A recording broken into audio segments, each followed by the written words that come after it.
Good evening, and welcome to this virtual and recorded information meeting by the Village of Cooperstown on the New York state legislation called the Marijuana Regulation and Taxation Act. This information meeting today, November 8th, will be hosted by me, Village Mayor Ellen Tillepaugh, Deputy Mayor Cindy Falk, and Village Clerk Jenna Utter. After a brief introduction by me, Cindy will be presenting an excellent summary of the law and considerations for our local community. Jenna will be coordinating any emailed questions which are submitted. If you are watching live, you have most likely connected via the link on the Village website, and that is up in front of you now. At the bottom is the banner. Click here to view the Cannabis information meeting on November 8th, 2021 at 6:30. Click here. And when you click on that link, it does take you to the next page where you can watch live tonight, 10/8 at 6:30. And there is a form for submitting your question. You will email any questions. Jenna, again, will be monitoring those, and we will be answering them at the end of the program. If you're catching this in a recorded fashion, because once this meeting is concluded, it will be recorded and placed on the Village's YouTube site. That email link on the Village site, submit your question, will still be live. It'll be live for several more weeks.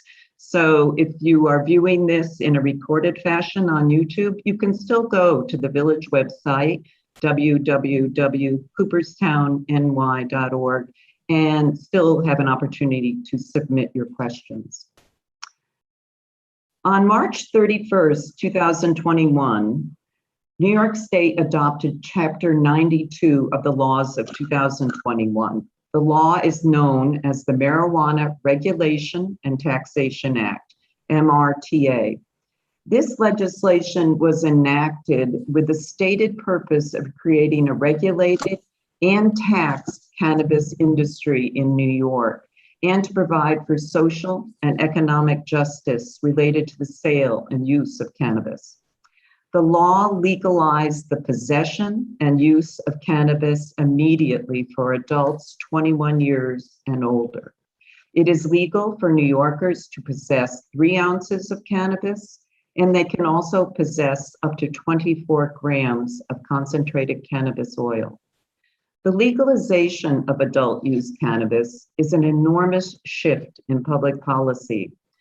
The regulatory framework outlined in the MRTA is currently under development and will require input from communities and stakeholders throughout the state. The Office of Cannabis Management needs to draft and issue regulations to implement the law before cultivation and adult use sales can begin. With the recent changes in leadership in New York State, appointments to our regulatory agencies were delayed. Those appointments are in place now, and draft regulations will be formulated, but unfortunately they've been somewhat delayed at this point. The actual sale of adult use cannabis is not expected to begin until late 2022 or early 2023. This program will provide information about the legislation, how it will be implemented, taxed, and regulated, as well as local options, input on the siting of retail stores and lounges within the Village, and the possibility of a local outlaw. We will also outline times when you would be able to have public input into any conversation about this at the local government. So at this point, I'm going to turn the program over to Cindy, who will continue with the program. Thank you, Ellen. So as we just heard, the MRTA has 2 large stated purposes. The first is to create a regulated and taxed cannabis industry in New York State. And I just wanted to show you this slide so that you had a chance to see what some of that regulation might look like. Regulation occurs on a variety of different levels, but one of which is labeling of product. The other important component of the new law provides for social and economic justice related to the sale and use of cannabis, which we'll be hearing more about in a few minutes. As Mayor Tillapah just indicated, the effects include the fact that the possession and use of cannabis, it was legalized immediately upon passage. But the sale, which is something that we're going to be talking about at great length this evening, isn't expected to begin till late 2022 at the earliest, and probably slightly later than that. Part of the reason is that this law created the establishment of two new state agencies, the Cannabis Control Board and the Office of Cannabis Management. And those two agencies are going to be further developing rules and regulations related to sales. What we do know at this point from the initial law is that individuals and organizations must obtain a license from New York State.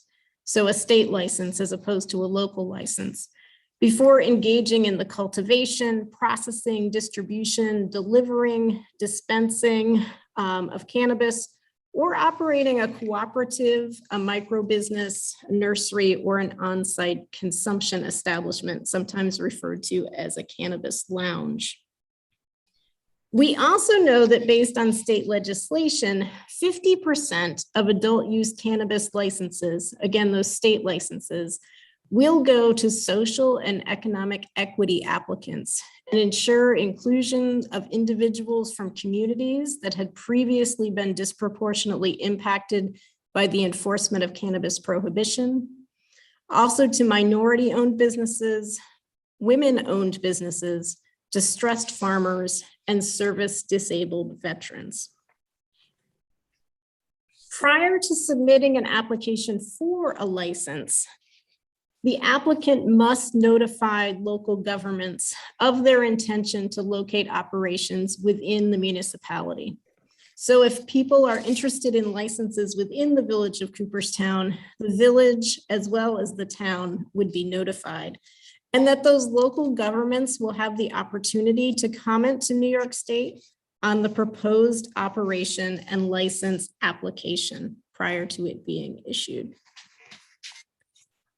There are still a lot of unknowns about how this law and legalization will play out. One thing that isn't yet clear is the number of licenses that will be issued statewide. We do know that the village will not be able to control how many licenses will be issued for sites within the village. That is a decision that's made at the state level. We do know that the state legislation provides the opportunity for cities, villages like Cooperstown, and towns to opt out of two specific types of licenses. They are for retail dispensaries and on-site consumption establishments. So just those two. In order for that to happen, a city, village, or town would have to adopt local opt-out legislation, which is subject to permissive referendum on or before December 31st of 2021. So before the close of this year, if a village like Cooperstown were to opt out, that would have to happen through local law. And all of the procedures related to local laws would have to be followed, including a public hearing. It will not be possible to opt out after December 31st of 2021. If a local government decides to opt out, however, it may opt back in at any time. And really what this means is that the default action is to opt in.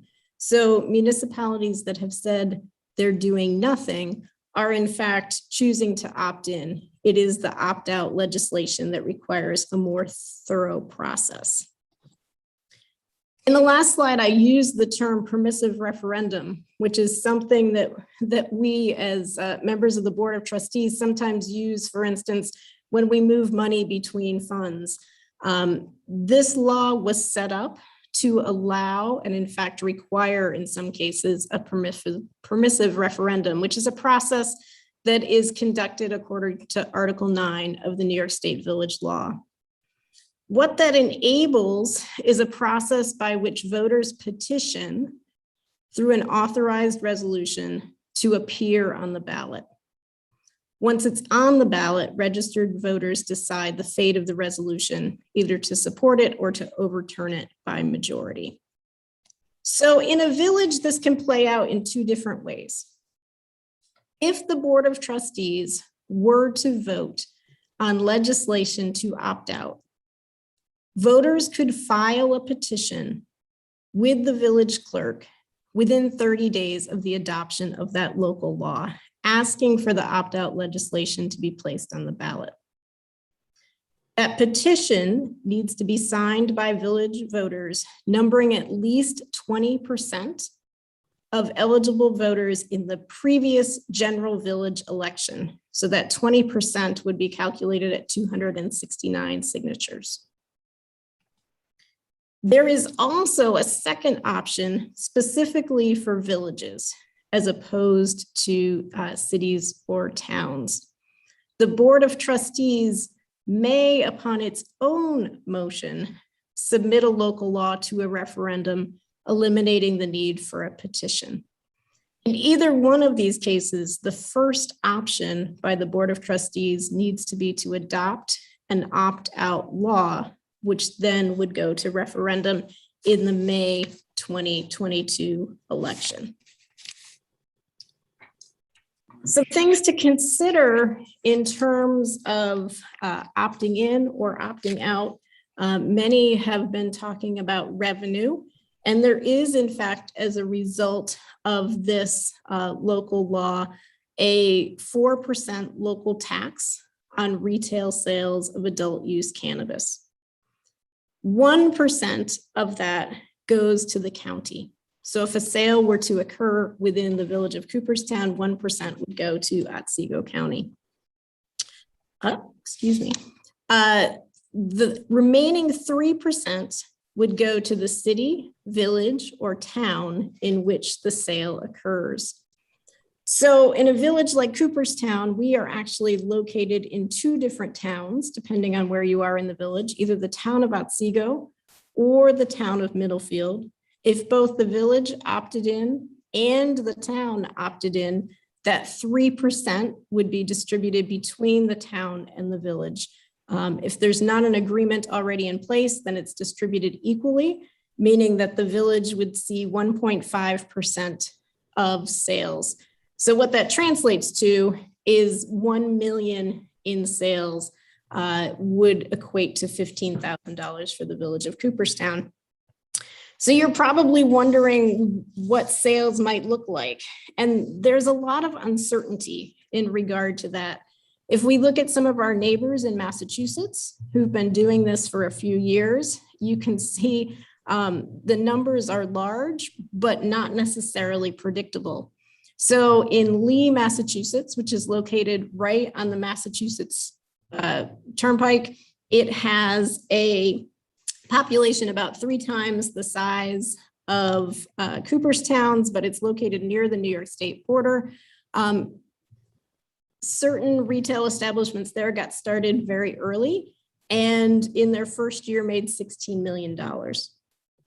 In other places within the Berkshires that have started slightly later, there have still been significant sale revenues, but not nearly that high. So in Williamstown more recently, which has a population about 4 times as high as Cooperstown's, there was a $3.7 million profit in about a 9-month period.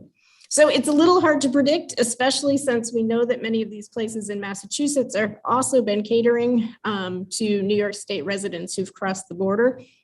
And for us, we know that many of the surrounding states have already legalized cannabis usage. So we would be looking at a local population as well as a tourist population. Something else to think about are locations. So the state has actually put some prohibitions on where retail establishments as well as lounges could be located.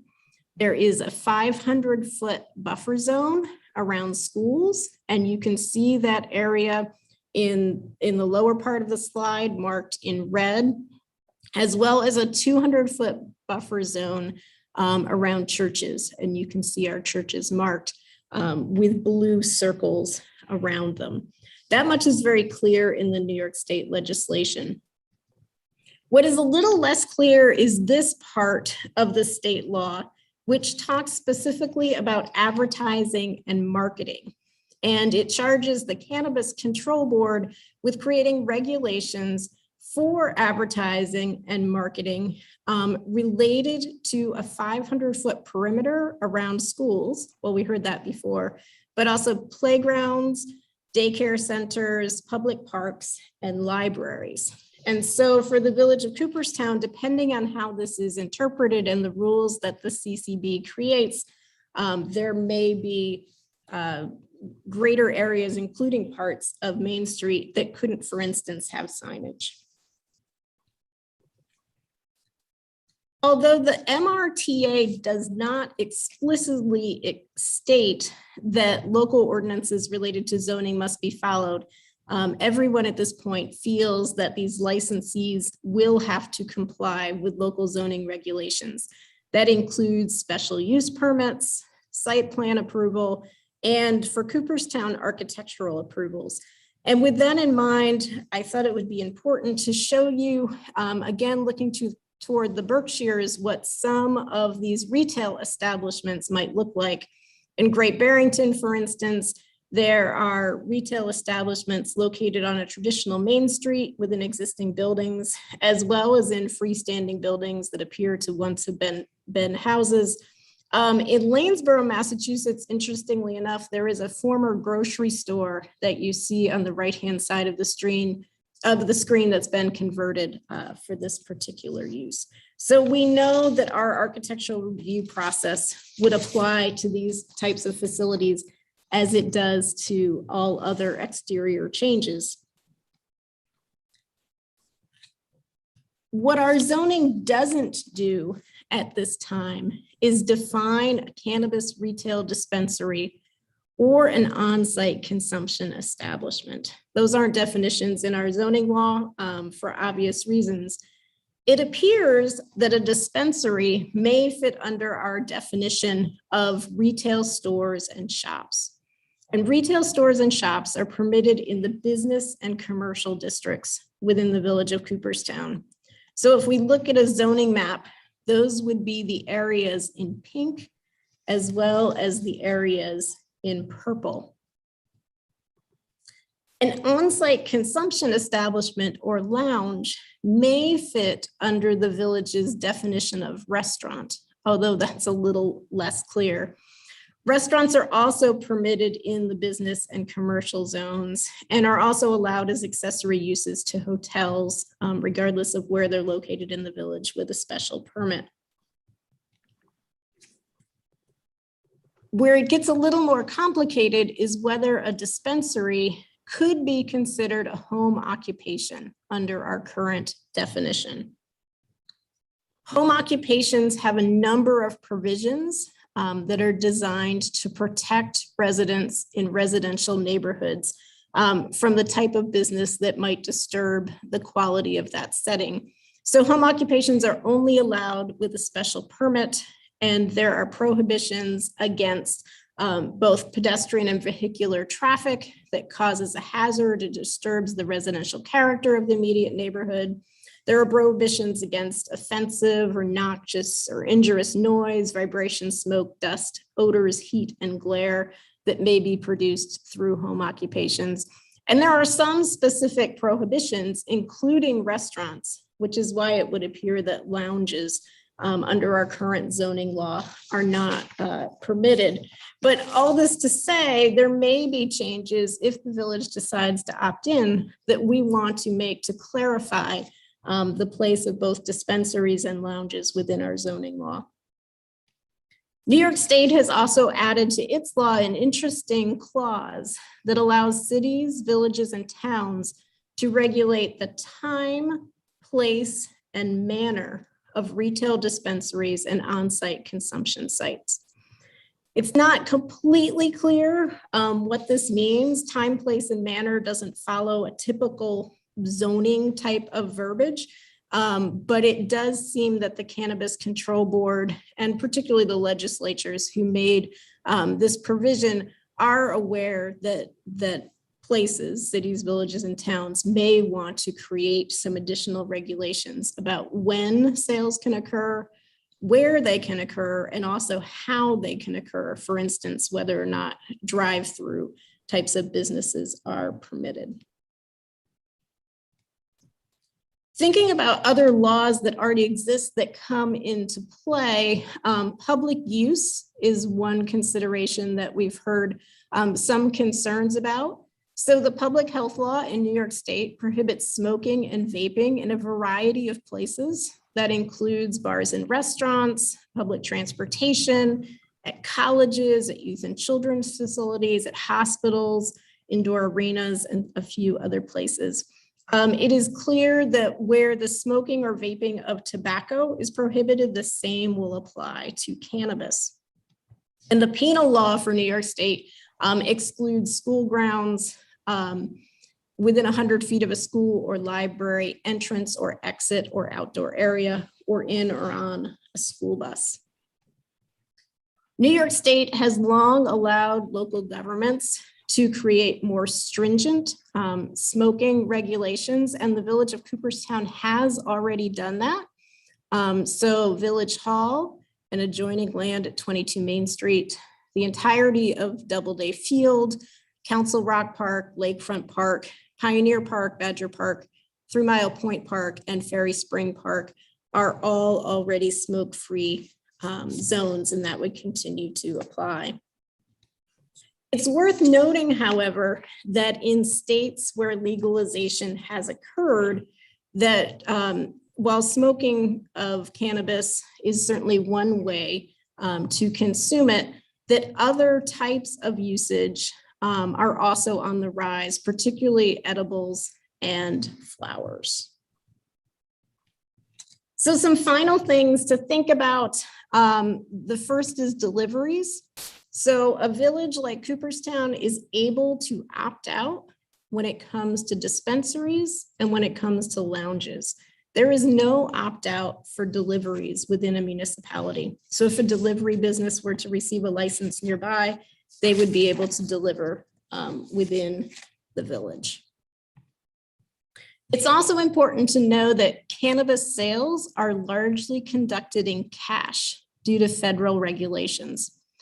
And that can contribute to higher rates of burglaries and robberies, although most of the data related to those crimes is anecdotal at this point. New York State has made specific provisions that don't allow the mixing of cannabis sales and alcohol sales, or cannabis sales and gambling. And there are some longer quotes from the New York State law that you can see there. But a bar, for instance, cannot serve both alcohol and cannabis. There is some good data related to traffic accidents that was put together by the Insurance Institute for Highway Safety and the Highway Loss Data Institute just this past June. It looks particularly at a few Western states where legalization happened slightly earlier than it did in New York State, and compares the incidence of injury crashes and fatal crashes in those states with the same data from other states where cannabis is not legal. What it finds is a 6% increase in injury crashes and a 4% increase in fatal crashes during the period of study. Only the injury crash rates were considered statistically significant. That's 6%. And I should also point out that this study indicates a correlation between legalization and traffic accidents that are non-fatal, but not necessarily a causation So there was no attempt to determine cause of accidents, simply that the numbers had gone up. There is certainly concern about underage usage of cannabis, and the New York State Legislature, when it put into place the law that we're talking about, wrote it specifically with the intent to prevent underage access to cannabis and use of cannabis. Again, thinking of some studies that have been done in other areas where legalization came earlier, there is some statistical data that suggests that marijuana use among youth actually declines after legalization for recreational purposes.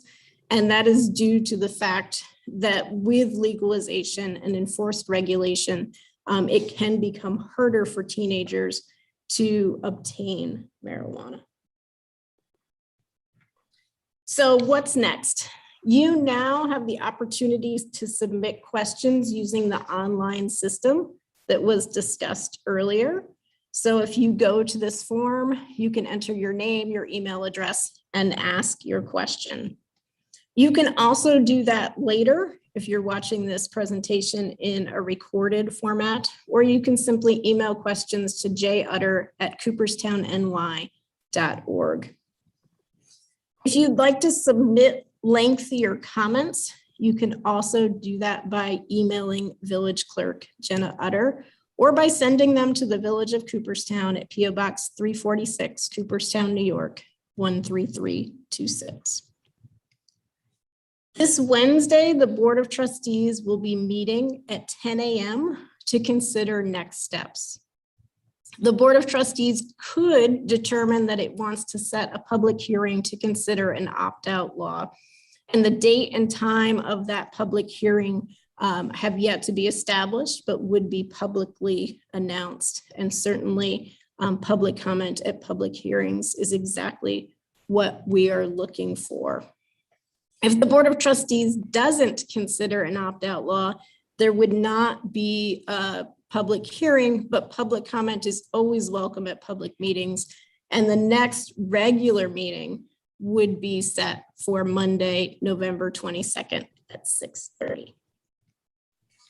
We also encourage you to visit the New York State site for the most recent guidance concerning the MRTA, and you can see that on the screen now. Basically, if you go to cannabis.ny.gov, you'll be able to track it down. So we will now open the floor to questions.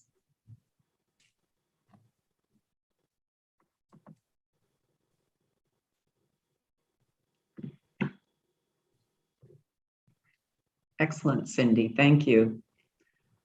Jenna, I don't know if you have received any email questions at this point you can share? No, I have not. Nothing has been received. All right.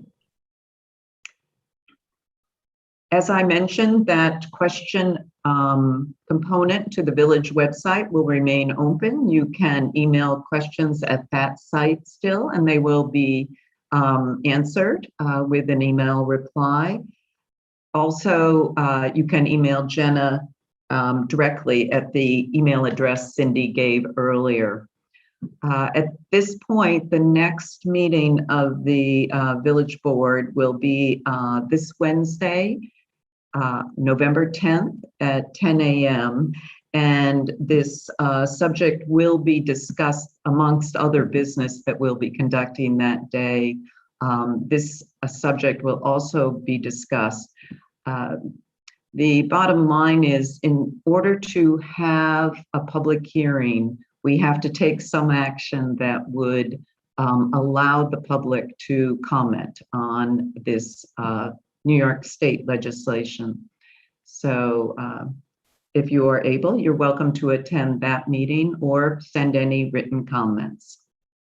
If there are no other questions, I think we can conclude. Was there anything else you would like to add, Cindy?